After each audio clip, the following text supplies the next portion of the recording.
Hi, my name is Lindsay Lepla, and I'm a graduate student in the Master of Special Education program at Grand Canyon University. The purpose of this video is to provide you with some information regarding the IEP process. Specifically, I'll be discussing parent and guardian involvement, how referrals are made, the evaluation process, eligibility for special education services, components of the IEP, and lastly, I will discuss communication between parents, guardians, and the school and what you can expect.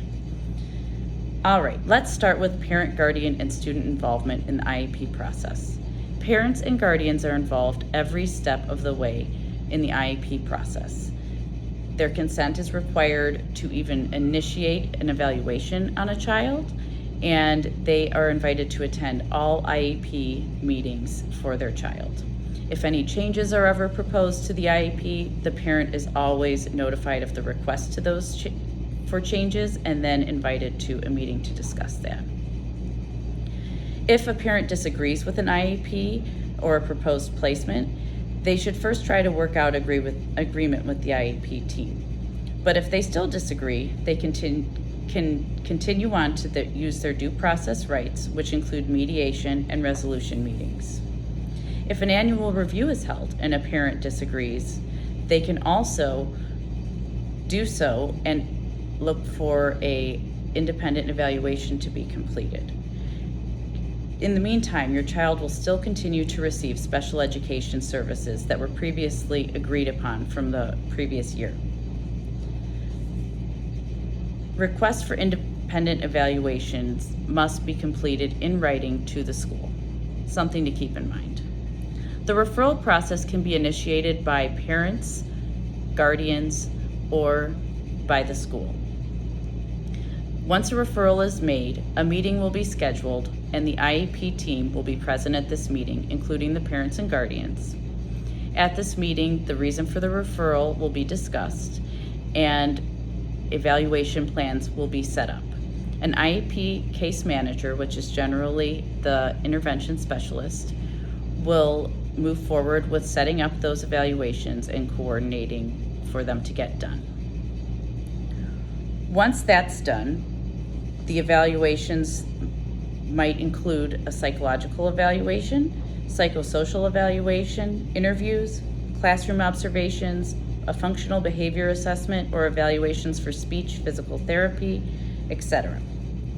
Parents and guardians may or may not be present for evaluations. It depends on school policy. Evaluations must be completed within 60 days of the referral, and that is on the school to do that. An eligibility meeting will be scheduled with the team, and the evaluators will also be present at this meeting in addition to the traditional IEP team. At the meeting, they will discuss the evaluation and any recommendations they have. Let's talk about eligibility meetings, also known as the eligibility determination. These meetings are held to discuss your child's evaluation and their eligibility for services and support through special education. As I said, at this meeting will be the evaluators who completed your child's assessments and evaluations, as well as the IEP team. To be deemed eligible for special education, your child has to have what is known as a disabling condition that affects their learning for them to be eligible. Learning includes more than academics, though. It includes social skills, behavior, and attention issues. All these things need to be considered. IDEA requires that eligibility decisions be made by the whole team at the meeting. So, if your child is deemed eligible for special education, plans will be put in place to develop an IEP, and a separate meeting is held to discuss goals for the IEP and to consent to those goals. Let's discuss some components of the IEP. Speaking of, I have them here on my handout, which summarizes IDEA and the IEP process. So on the second page of the handout, you find the IEP components, which include student information, the IEP team, present level of academic performance, which summarizes your students' current abilities and their challenges, any behaviors, and social skills that are of note. Annual goals, which are the attainable goals your child is hoping to accomplish within the school year. And each goal is broken down into more specific objectives. Progress reporting is a statement of how progress will be monitored and how you'll receive that reporting of their progress, which is generally quarterly, and you receive that in writing along with your child's regular report card. Services notes the type, frequency, and duration of each service your child is receiving to help them work towards their special education goals. Summer and transportation services, as well as summer and transition services will also be noted here.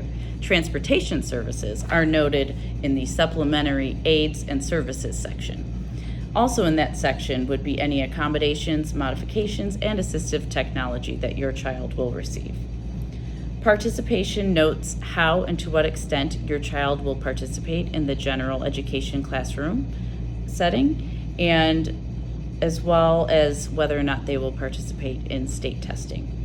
Lastly is consent, where the parents consent to services for their child if they are in agreement. All right, so those are the components you can expect to find on your child's IEP. Let's address one last thing before I go. Expectations for communication. My advice to all parents and guardians is to set these expectations early on at the initial IEP meeting when you have the ears of your child's special education and general education teacher. This is a great time to come up with a plan for communication, or what you hope for communication to look like outside of your quarterly progress reports that you'll be receiving.